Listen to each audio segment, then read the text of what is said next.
All right, guys, it's Casual Friday. I'm gonna start doing some more casual videos, less highly produced, just kind of me riffing on some topics I didn't get to this week. Now that some of my free time is being freed up, I'm getting some more help. Much appreciated. I hope you guys like all the content that I'm going to be churning out on this channel. Give me suggestions in the comment section. But I wanted to talk about Laura Ingraham again.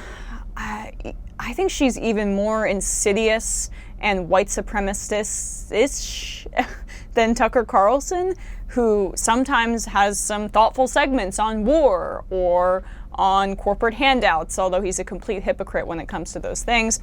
But Laura Ingraham is a specific brand of terrible, and she had convicted felon Dinesh D'Souza on her program to discuss the news that NYU has hired freelance journalist Talia Levin, who I actually saw on a panel with Anna Kasparian when Anna and I were hanging out last week in New York. Anna did this wonderful speech at the United Nations, and Talia was on that panel with her, and she discussed all the harassment that she has received. So this segment targeting her by Laura Ingraham is especially egregious. They're outraged that Talia resigned from The New Yorker after she made a mistake in a piece she did about Nazis, and she reported that an ICE agent was a Nazi because of some tattoo that he had, which didn't end up being the case. So this was a part of the Laura Ingraham College indoctrination of youth segment that they do all the time that must test really well with the Fox News viewers because they're constantly talking about it. So let's hear what they had to say and if this was a little insane or a lot insane. So I think that the reason that they hired her is precisely because they see that from their point of view, she has a stronger commitment to left-wing activism, to social justice, as they put it, than to journalistic standards. They don't really care about the journalistic standards. She's highly qualified from their point of view. She's just a hit gal. She's another, Media Matters. They don't want to argue. They don't want to win the debate. They want to search and destroy. That's what they do. That's why, Fox viewers are so loyal to this network, because we refuse to bow, refuse to cave in to these kind of terroristic tactics, and that's what they are. They're little Journo-Terrorists. Imagine being in journalism and feeling like it's appropriate to target other journalists this way. Other journalists. I'm acting as if Laura Ingraham has a shred of journalistic integrity. She's throwing stones, but she lives in a glass house. Journo-Terrorist. Talia tweeted, look, I am a freelance reporter. I have no power, basically. They're paying me $7,000 for an adjunct role. She's targeting her, putting her face on air for her millions of viewers, Laura Ingraham, and saying that she's a terrorist of sorts. And if we're talking about journalistic standards, how ironic is it to have Dinesh D'Souza on?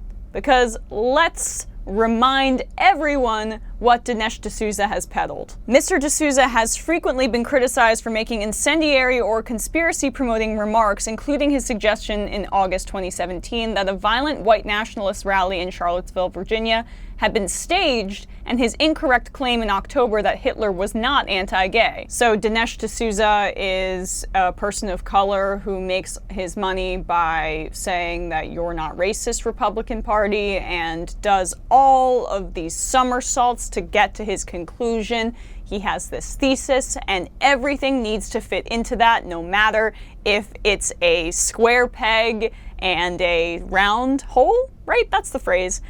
Yeah, there's a lot of that. He promoted the notion that Hillary Clinton was the actual racist in the Democratic Party. They're the ones that are actually trying to bring brown people down. And I'm a brown person, so listen to me. It's as cynical as it gets. There are a lot of people like that on the right.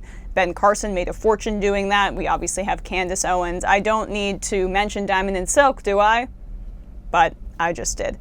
More on Dinesh D'Souza. In 2010, in a widely discussed Forbes article and a book, The Roots of Obama's Rage, D'Souza claimed that Obama's true ideology was the anti-colonial socialism that had been passed on to him by his father. It's inconvenient that Obama didn't have much of a relationship with his father, but you know what?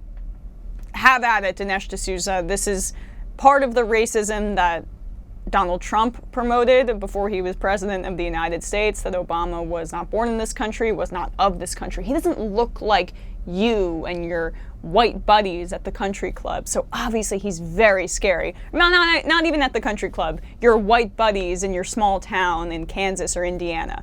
So that's the cynical thing that Dinesh D'Souza does. There's more. A subsequent film, 2016, Obama's America, repeated D'Souza's case that Obama was under the influence of his father's alleged anti-imperialism and that his politics had been shaped by other communist intellectuals. President Obama received lots of donations from Wall Street, including Citigroup, who sent him a list of cabinet officials that they would approve of. Obama picked all but one for his cabinet after running in 2008. That's not communism. Journalistic standards. That's what these people are preaching. And they're targeting someone who does not have an ounce of the power that Laura Ingraham does, or the money, or the resources. She's just trying to teach a course at NYU and get some money and make a living and do what she does. It's sick.